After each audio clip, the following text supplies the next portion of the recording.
शुक्रवार दिनांक 13 एप्रिल 2007 रात्री 8:45ची वेळ एक काळाकुट्ट क्षण घेऊन आली. कारण तो क्षण बाबांच्या मृत्यूची बातमी देऊन गेला. सकाळी छातीत दुखतं म्हणून ॲडमिट झालेले बाबा संध्याकाळीपर्यंत अत्यवस्थ होतात काय आणि संध्याकाळी आलेला हार्ट अटॅक त्यांना आमच्यातून घेऊन जातो काय, सगळंच अनपेक्षित, अघटित. आज विचार केल्यानंतर भूतकाळातील प्रसंग मनपटलावर हळूहळू उभे राहू लागले. एकदम आठवले ते सायकलवर आम्हा मुलांना बाहेर नेणारे बाबा, कधी बाजारात तर कधी डॉक्टर काका हिराणींकडे नेणारे बाबा, तिथे भेटणाऱ्या अनेक लोकांशी हसत हसत मन मोकळेपणाने बोलणारे बाबा. माझं 1ली ते 3री पर्यंतचं शिक्षण पुसद म्युन्सिपाल्टीच्या शाळेत झालं. 3रीच्या उन्हाळ्यात मी व ताई काकीसोबत सोलापूरला गेलो आणि नंतरची 7 वर्षे मी तिकडेच राहिली. त्यावेळी मला आई व सम्याचीच खूप आठवण येत असे. कधी कधी वाटायचं बाबांनी म्हणावं, तू आता पुसदलाच राहा, सोलापूरला जाऊ नको. पण बाबांनी 10वी होईपर्यंत कधीही तसं म्हटलं नाही. पण जेव्हा जेव्हा आई व बाबा सोलापूरला येत तेव्हा मी व राहुल तर खूपच खुश असायचो व तात्या काकींनाही हे करू की ते असं होऊन जायचं. बाबांची सोलापूरची सगळ्यात चांगली ट्रीप आठवते ती लता मंगेशकरांच्या कार्यक्रमाची. तात्यांच्या कॉलेजात लता मंगेशकरांचा कार्यक्रम होता. त्यासाठी तात्यांनी आग्रह नाही तर ऑर्डर देऊनच आईबाबांना कार्यक्रमाला बोलावले. मी, बाबा व राहुल आम्हाला बरीच समोरची जागा मिळाली होती व आई आणि काकी मागे होत्या. तो पूर्ण कार्यक्रम मी बाबांच्या सहवासात एन्जॉय केला. बाबांना संगीताची फार आवड. क्लासिकल म्युझिक, नाट्यसंगीत सर्वच त्यांना आवडत असे. लता मंगेशकरांनी या कार्यक्रमात म्हटलेली सगळी गाणी लिहून घेण्याची माझी इच्छा होती. मी डायरी तर नेली पण पेन न्यायचे विसरून गेले. कार्यक्रम सुरू झाल्यावर लिहायची वेळ आली तर पेनच नाही. माझी चुळबुळ बघून बाबांनी विचारले, काय अक्काबाई, काय झालं? मी हळूच सांगितले, पेन विसरले. बाबांनी लगेच खिशातून पेन काढलं व म्हणाले, अरे हो का, तुला गाणी लिहायची आहेत का? मग हे घे ना, पेन आहे ना आपल्याजवळ. असं म्हणत त्यांनी पेन दिलं. त्या पेननी लिहिलेल्या गाण्यांची डायरी आजही माझ्याजवळ आहे. बाबा फार रसिक होते.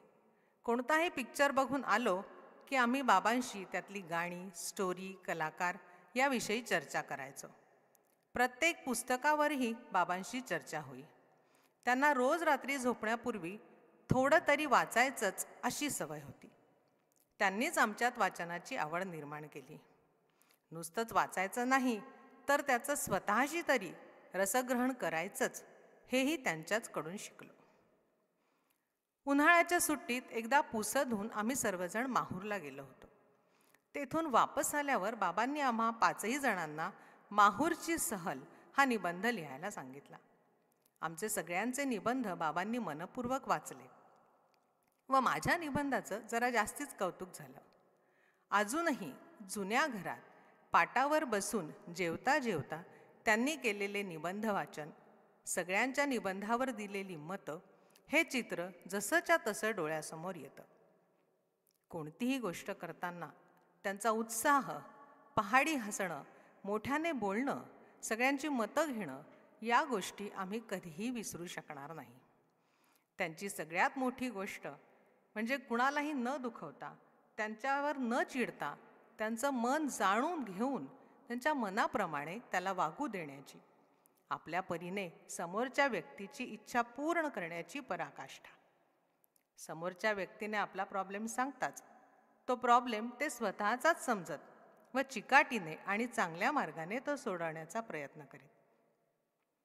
11वीपासून मी पुसदला आले. 10वीत मला 74% मार्क्स मिळाले. बाबा नेहमी म्हणायचे की 10वीत सगळ्यांनी फर्स्ट क्लास मिळवलाच पाहिजे.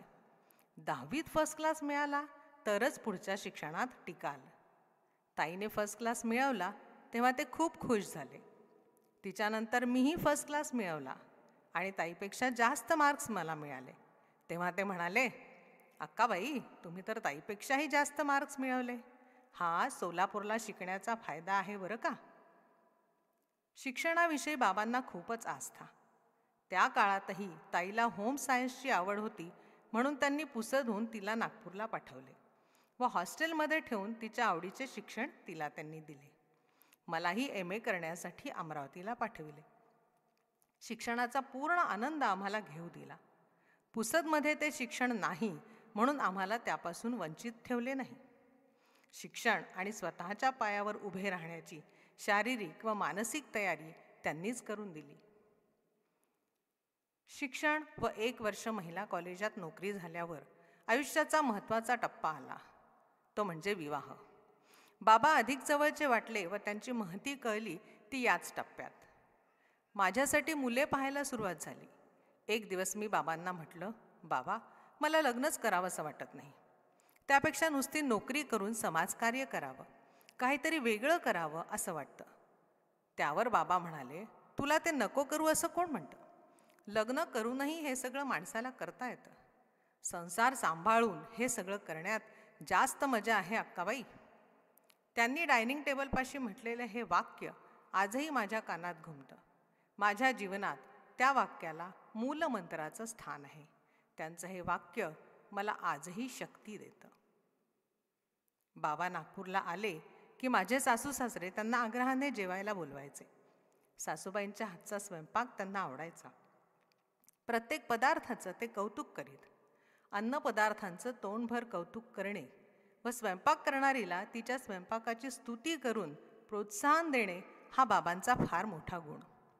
एखादा पदार्थ बिघडला तरी तो बिघडला असं न म्हणता काहीतरी कमी झालंय असं ते सांगायचे व पुढच्या वेळी चूक दुरुस्त करण्याची अप्रत्यक्ष सूचना द्यायचे. मला खरं तर स्वयंपाकाची आवड नव्हती, पण मी सासरी गेल्यावर चांगला स्वयंपाक व वेगवेगळे पदार्थही करू लागली. सासरच्या सर्व जबाबदाऱ्या मी मोठी सून म्हणून सांभाळल्या. नोकरी करून नवऱ्याचा आर्थिक भारही उचलला. या सगळ्यांचं वेगळं समाधान बाबांच्या चेहऱ्यावर दिसत असे. त्यांचा तो कृतकृत्य चेहरा पाहून मलाही समाधान व शक्ती मिळत असे. मी एकदा यांनाही म्हटलं, मी माझं सासरचं कर्तव्य नेटानं करते, कारण ते जर केलं नाही तर माझ्या बाबांना जास्त वाईट वाटेल. त्यांना वाईट वाटू नये म्हणून मी स्वतःला परिस्थितीप्रमाणे मोल्ड केलं आहे. बाबांनी त्यांची सगळी दुःख कोणालाही न सांगता सहन केली. एका कर्मयोगी सत्पुरुषाचं, एका तपस्व्याचं जीवन ते जगले.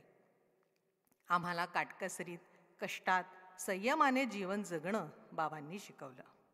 कितीही त्रास असला तरी तो आपण आपला सहन करावा. आपल्या लढाया आपणच लढाव्या. जिद्दीनं शेवटपर्यंत लढा द्यावा व तरीही आयुष्यात अनेक गोष्टींचा आनंद स्वतःही घ्यावा व दुसऱ्यांनाही देण्याचा प्रयत्न करावा. हे त्यांच्या आयुष्याचं ब्रीद होतं. त्यांची ही शिकवण आमची शिदोरी आहे. ईश्वरचरणी हीच प्रार्थना आहे की त्यांच्या शिकवणुकीतून आमचंही आयुष्य सफल करण्याची शक्ती आम्हाला मिळो.